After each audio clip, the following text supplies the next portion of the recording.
Latest updates ఎప్పటికప్పుడు పొందడానికి big TV WhatsApp channel follow అవ్వండి. లింక్ డిస్క్రిప్షన్ లో ఉంది. Hi hello welcome to big TV. నేను మీ గౌతమి. ఎక్కడ చూసినా సరే మోహన్ బాబు ఇష్యూనే నడుస్తోంది. అయితే ఇప్పుడు ఇదే అంశం మీద మాట్లాడదాం. మనతో పాటు ప్రొడ్యూసర్ నట్ కుమార్ గారు ఉన్నారు. మరిన్ని విషయాలు తెలుసుకుందాం. నమస్తే సార్.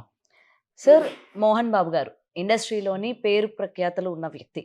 అయితే ఈరోజు ఒక కుటుంబ కలహాలు అనుకోవచ్చు, ఇలాగ రోడ్డు మీదకి వచ్చేయడం అన్నది అటు ఆయన కుటుంబానికి అండ్ ఇండస్ట్రీ పరంగా కూడా చాలా లాస్ అని చెప్పుకోవచ్చు. ఇవాళ ప్రతి ఒక్కరు కూడా బయటకు వచ్చి ఆయనకి సపోర్ట్గా మాట్లాడడం కావచ్చు. ఎందుకంటే మొత్తం కూడా ఆయన చూస్తే ఒక యాంగ్రీ మ్యాన్గా చూస్తూ ఉంటారు కదా. ఇప్పుడు ఈ ఇన్సిడెంట్ జరిగిన తర్వాత ఇండస్ట్రీలో ఏ విధంగా ఉండబోతోంది, బయట ఏ విధంగా ఉండబోతుంది అనుకుంటున్నారు? ఒకటి, ఈ ఘటన జరగడం, ఇది మీడియాకి రావడం, ఆయన ఉన్న పేరు ప్రఖ్యాతులు ఈ విధంగా చిన్న ఇష్యూ, అంటే ఇష్యూ పెద్దది కాదు, ఒక తండ్రి కొడుకులో చిన్న అగాధం మాత్రమే. ఆ అగాధం చిలికి గాలి అనేది పబ్లిక్ రావడం అనేది ఇది బాధాకరం. రాకూడదు, ఈ విధంగా మనం మాట్లాడుకోకూడదు అనేది ఫస్ట్. మాట్లాడుకోకూడదు, కానీ దురదృష్టం సాత్తు అది బయటకు రావడం, పబ్లిక్ ఇష్యూ అవ్వడం, పోలీస్ కంప్లైంట్ దాకా వెళ్ళడం అనేది ఒక దురదృష్టం. ఆయన కుటుంబంలో ఒక క్రమశిక్షణకి మారుపేరు, మెంబర్ ఆఫ్ పార్లమెంట్, ఒక విద్యావేత్త, ఒక 10 మందికి హెల్ప్ చేసే వ్యక్తి, ఈరోజు ఒక ఒక అంచులంచులుగా ఒక విలన్ నుంచి, ఒక హీరో నుంచి 50 సంవత్సరాల చరిత్రలో ఎన్నో విభిన్నమైన పాత్రలు చేసి ఒక ఇండస్ట్రీకే ఒక పెద్ద దిక్కుగా, ఈ దాసరి నారాయణరావు గారి తర్వాత అంతటి వ్యక్తిగా, ఒక లెజెండ్గా, ఎన్నో అవార్డులు తీసుకున్న వ్యక్తిగా ఈ ఈ విధంగా అది కుటుంబంలో రావడం అనేది, బయటికి రావడం అనేది ఒక బాధాకర విషయం. అందరికీ ఆయన్ని అభిమానించే ప్రతి ఒక్కరికి ఇది బాధాకర విషయం. కానీ ఇది ఇది రాకూడదని అనుకున్నాము. అనుకోకుండా ఇది మీడియాకి రావడం, ఇదంతా పబ్లిక్ ఇష్యూ అవడం తప్ప మాట్లాడక తప్పట్లేదు. ఎందుకంటే యాక్చువల్గా 5 రోజులు 6 రోజులు బట్టి నన్ను అడుగుతున్నా కూడా అది కుటుంబ విషయం కాబట్టి అది అవుద్దని అనుకున్నాం. ఒకటి, ఇది మనోజ్ బాబు కానీ, విష్ణుబాబు కానీ, లక్ష్మీ మంచు గారు కానీ, మోహన్ బాబు అన్న కానీ, మోహన్ బాబు అన్న ఎప్పుడు కూడా అక్కడే చూస్తాం. ఎందుకంటే ఈజ్ అ లెజెండ్, ఒక టైగర్, ఒక పులి. అలాగే ఆయన నడిచాడు, నడుస్తున్నాడు. ఎంతోమందికి ఆయన సెటిల్ చేసి ఎంతోమంది కుటుంబాలు నిలబెట్టిన వ్యక్తి. వాళ్ళ కుటుంబంలో చిన్న ప్రాబ్లం వచ్చింది. ఆ ప్రాబ్లంని ఎలా సాల్వ్ చేయాలో ఆయనకు తెలుసు. కాకపోతే ఏంటంటే అనుకోకుండా ఆవేశాలతో ఇది పబ్లిక్ ఇష్యూ అయింది. బస్ దాంట్లో కాకుండా ఇది ఒక మీడియా మీద దాడి కూడా జరిగింది. అంటే మీడియా మొత్తం 2-3 మీద దాడి జరిగింది. అనుకోకుండా సంఘటనే తప్ప ఇది కావాలని జరిగిందో ఇంకోటో కాదు.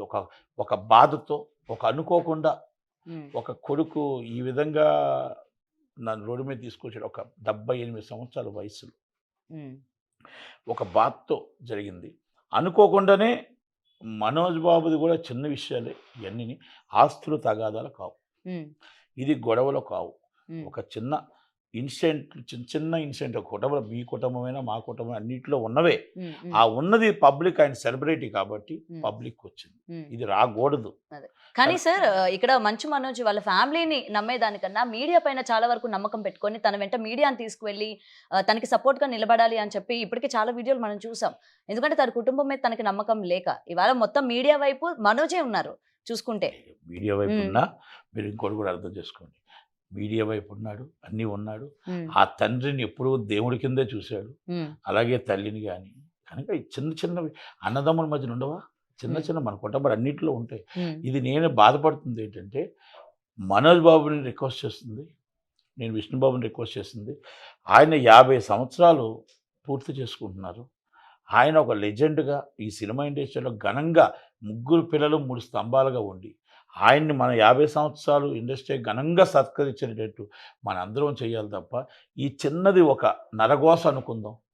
ఒక చిన్నది ఇష్యూ జరిగింది, ఏదో ఒక టీ కప్పులో తుపాను అనుకొని దయచేసి ఆ నాన్నగారి గౌరవం అలాగే ఉంచి, ఆయన ఎలాగో అలాగే ఉండాలా. మేము అభిమానించే మాలాంటి వాళ్ళందరికీ కొన్ని వేల మందికి ఆయన ఆదర్శంగా, దయచేసి మీరు అందరూ కూడా దీన్ని ఇక్కడితో పులి స్టాప్ పెట్టి ఆయన గౌరవార్థం, ఆయన గౌరవించి రేపు 50 సంవత్సరాల ఫంక్షన్ ఎలా చేద్దాం అనేది మనం ఆలోచిస్తే, ఆయన ఆ 50 సంవత్సరాల్లో విభిన్నమైన పాత్రలు చేశాడు, విభిన్నమైన కథ హీరోగా చేశాడు. విభిన్నమైన విలన్ క్యారెక్టర్లు చేశాడు, ఒక డైలాగ్ కింగ్గా చేశాడు. ఆయనే రామారావు గారి తర్వాత క్రమశిక్షణకు ఆయనే సాటి తప్ప ఇంకెవరు లేరు. ఒక దాసనారాయణరావు గారి తర్వాత అంత పేరున్న వ్యక్తి ఎవరైనా ఉంటే ఆయనే. ఒక కూర్చొని మాట్లాడాలన్నా, ఒక సెటిల్ చేయాలన్నా, ఇద్దరు వ్యక్తిని కాంప్రమైజ్ చేయాలన్నా, ఒక వ్యక్తిని న్యాయం జరగకుండా న్యాయం జరిగి చేయాలన్నా ఆయన కుటుంబానికే ప్రాబ్లం వస్తాడు, ఆయన సాల్వ్ చేసుకోగలడని పూర్తి నమ్మకం నాకు ఉంది. అలాగే పిల్లలందరూ కూడా ఆయన గౌరవాన్ని ఎక్కడా కూడా తగ్గించకుండా ఇది ఇవాళ రేపు ఫుల్ స్టాప్ పెట్టగలుగుతారని నేను ఆశిద్దాం. అండ్ ఇంకొకటి సార్, ఇప్పుడు ఈ దాడిలోని ఇద్దరు అయితే ఎఫెక్ట్ అయ్యారు జర్నలిస్టులు. వాళ్ళ యొక్క పరిస్థితి కూడా అంటే ఒకరికి పని చేయడం లేదని చెప్పి, కొంచెం లోపల స్కల్ కూడా డ్యామేజ్ అయిందని చెప్పి, మరి వాళ్ళకి సంబంధించి ఎటువంటి ఆర్థిక సాయమైనా సరే మోహన్ బాబు కుటుంబం నుంచి అందే ఛాన్సెస్ ఉన్నాయంటారా? తప్పకుండా. మళ్ళీ మీకు చెప్తున్నాను, మనోజ్ బాబు ఆల్రెడీ సారీ చెప్పాడు. మనోజ్ బాబు కూడా అండగా ఉంటానన్నారు. అలాగే మీకు విష్ణుబాబు మాట్లాడారు, విష్ణుబాబు కూడా వాళ్ళ ఫ్యామిలీతో మాట్లాడానని చెప్పి అండగా ఉంటానన్నారు. మోహన్ బాబు గారు కొంచెం హాస్పిటల్లో ఉన్నారు కాబట్టి ఇవాళ రేపు వస్తారు. వచ్చి ఎప్పుడు ఈ చెయ్యి ఆయనకి రూపాయి ఇచ్చేదే తప్ప తీసుకునేది తెలియదు, 10 మందికి సాయం చేసేది తెలియదు తప్ప ఇది ఆ కుటుంబానికి ఎప్పుడు కూడా అనుకోకుండా జరిగిన సంఘటన. ఆ సంఘటనకు అందరం బాధపడుతున్నాం. మొత్తం టోటల్గా మొత్తం ఇండస్ట్రీ కూడా, నేను ప్రొడ్యూసర్ కౌన్సిల్ జాయింట్ సెక్రటరీగా వాళ్ళు పురుగు చేమల ముందు ధర్నా చేశారు. అందరికీ కూడా నేను మా ఇండస్ట్రీ తరపు నుంచి కొంత నేను సారీ చెప్తున్నాను. ఎందుకంటే ఈ సంఘటన జర్నలిజంతో మాకు ఒక ఫస్ట్ నుంచి మాకు లాస్ట్ సినిమా దాకా మాకు ప్రమోషన్లో కానీ ప్రతి దాంట్లో ఆకలితో ఉన్న, కష్టాల్లో ఉన్న, ఇలాంటి కార్యక్రమాలు ఏమున్నా మాతో పాటు అండదండలుగా ఉంటూ వచ్చిన వ్యక్తులు, సినిమాలు రిలీజ్ అప్పుడు కానీ అన్నింటిలో మాతో ఉన్న వ్యక్తులు అందరికీ కూడా, రంజిత్ కూడా మాకు బాగా కావాల్సిన వ్యక్తే, ఎందుకంటే వెరీ సీనియర్ జర్నలిస్టు కనుక అందరూ కూడా అది జరిగింది నేను ఖండిస్తూ సారీ చెప్తూ ఆ విషయంలో ఆయనకి ఫ్యామిలీకి కానీ ఆల్రెడీ యాజమాన్యం ఎలా నిలబడిందో మోహన్ బాబు గారి ఫ్యామిలీ కూడా త్వరలోనే అన్నీ కూడా మీరు నిలబడి మీకు అన్నీ కూడా చెప్తారు అని, దీనికి కూడా 2 రోజుల్లో ఫుల్ స్టాప్ పడుతుందని మొత్తం చెప్తున్నా. అక్కడి దాకా అందరం ఓపు పడదాం. ఓకే. అండ్ సార్, ఇంకొకటి, మంచు విష్ణు గారు అంటే ఇండస్ట్రీకి సంబంధించి ఎటువంటి ప్రాబ్లం వచ్చినా మంచు విష్ణు గారి దగ్గరికే వస్తారు అని చెప్పి ఆయన పలు సందర్భాల్లో చెప్పినట్టు మనం విన్నాం. ఈ రోజు ఇటువంటిది అంటే బౌన్సర్లను పెట్టి సొంత తమ్ముడిని కొట్టించడం కావచ్చు, లేకపోతే మీడియా పైకి వెళ్ళడం కావచ్చు, ఇటువంటి ఉన్న వ్యక్తి మా అసోసియేషన్కి మెంబర్గా ఉండడానికి వీలు లేదు, ఆయన్ని తొలగించండి, ఇంత ఆగ్రహంతో ఉన్న మోహన్ బాబు గారికి ఏదైతే అవార్డు వచ్చిందో అది కూడా తొలగించండి, అప్పుడే మేము శాంతిస్తాము అని చెప్పి కొన్ని స్లోగన్స్ నడుస్తూ ఉన్నాయి. దీనికి ఏం చెప్తారు? సమర్థిస్తారా దీనికి? కొన్ని నడుస్తూ ఉంటాయి. పదవులు వచ్చాయి, ఆ పదవులో అక్కడ ఏమైనా ప్రాబ్లం జరిగితే ఆ అసోసియేషన్ తరపు నుంచి ఏమైనా ప్రాబ్లం జరిగింది, ఇది కుటుంబ వ్యవహారం, అసోసియేషన్లో ఏమైనా ప్రాబ్లం జరిగితే మీరు మాట్లాడాలి. ఇంకోటి బౌన్సర్ల వ్యవస్థ అన్నారా, బౌన్సర్ల వ్యవస్థను 100% ఎవ్వరు పెట్టకూడదు. ఈ బౌన్సర్ని మీరు అది కదండి, మనంతరం మనం బతుకుతున్నాం, మనంతరం మనం వెళ్తున్నాం, మనకు బౌన్సర్లు ఎందుకండి? మనం ఎక్కడికైనా ప్రోగ్రామ్కి వెళ్తున్నాం అంటే అక్కడ ప్రోగ్రామ్ కాడ మనం వాళ్ళ సెక్యూరిటీ కొంత ఉంటుంది, కానీ అంత దారుణంగా బౌన్సర్లు పెట్టుకొని ఉండటానికి అయితే నేను ఈ సంఘటన చెప్పట్లేదు, ఏదైనా సంఘటన ప్రతి దాంట్లో కూడా బౌన్సర్లదే వస్తుంది ప్రాబ్లం. బౌన్సర్లు కొడుతున్నారు, బౌన్సర్లు తిరగబడుతున్నారు, బౌన్సర్లు నిన్న మన సంజయ్ థియేటర్లో కూడా తోయడం వల్లే మా అమ్మాయి ఈరోజు పిల్లలకు తల్లి లేకుండా అయిపోయింది. ఈ బౌన్సర్లు అనేది వ్యవస్థ చాలా పెద్ద దారుణంగా ఉంది. ఈ వ్యవస్థని పోలీసు వారు, గవర్నమెంట్ వారు ఏ విధంగా నిర్ణయం తీసుకుంటారో, వాళ్ళకి ఏ విధంగా మరి వాళ్ళు యాక్షన్ తీసుకుంటారు. కానీ ఇండస్ట్రీ నుంచి మీకు భద్రత కావాలి అని చెప్పి పెద్ద స్టార్స్ బౌన్సర్స్ ని పెట్టుకున్నారు కదా, దానికి పోలీసులకి సంబంధం ఏంటి? కరెక్ట్ కాదు అది. ఇప్పుడు బౌన్సర్లు పెట్టుకొని వీళ్ళకి ఇష్టం వచ్చిన రోడ్డు మీద కొడితే చట్టం వాళ్ళ చేతులు తీసుకోమని ఎవరు చెప్పారు? చట్టాన్ని ఎవరు తీసుకోమన్నారు కదా. అందుకని మనం కూడా దాన్ని ఒక్కసారి రివ్యూ చేసుకోవాలి. ప్రతి ఒక్కరికి నేను ఒకటే చెప్తున్నా, మీకంతా మీరు ఒంటరిగా మీరు తిరగలేనప్పుడు, మీరు ఒంటరిగా వెళ్ళలేనప్పుడు, అంటే మీకు సెక్యూరిటీ అంటే మీకు ప్రాబ్లం ఉంది, మేము వచ్చి పడిపోతారంటప్పుడు అక్కడ సెక్యూరిటీ పెట్టుకోవాలి. కానీ ఇంటికాడి నుంచి మొత్తం అన్ని దగ్గర కూడా మీకు సెక్యూరిటీ అంటే కరెక్ట్ కాదేమో. అంటే బౌన్సర్ల వ్యవస్థను నేను పూర్తిగా నిర్వహణ చేయమని అనట్లే, మరి 100 మంది 200 మంది ఏంటిది కనుక వాళ్ళు వ్యవహరించడం పిచ్చి ప్రేమ. ఫ్యాన్ అంటే మీ సినిమా చూడటానికి వాడు అవసరం, మీ సినిమా చూసి వాడు 1000 రూపాయలు జోబీలో చిల్లు పెట్టుకోవడానికి వాడు అవసరం, కానీ మిమ్మల్ని చూడటానికి దగ్గరికి వస్తే వాడిని ఇలా తీసి అలా విసిరేస్తారే, ప్రాణం పోతుందా, ఏమవుద్దా, అక్కడ ఆ తొక్కుసలాట్లు ఏమైపోతాడో తెలియదు. ఆ పిచ్చి ప్రేమని మీరు ఎన్కాష్ చేసుకుంటున్నారని మాత్రం నేను చెప్పగలుగుతాను. ఇది బౌన్సర్ల విషయం, పెట్టుకున్న వాళ్ళ విషయంలో.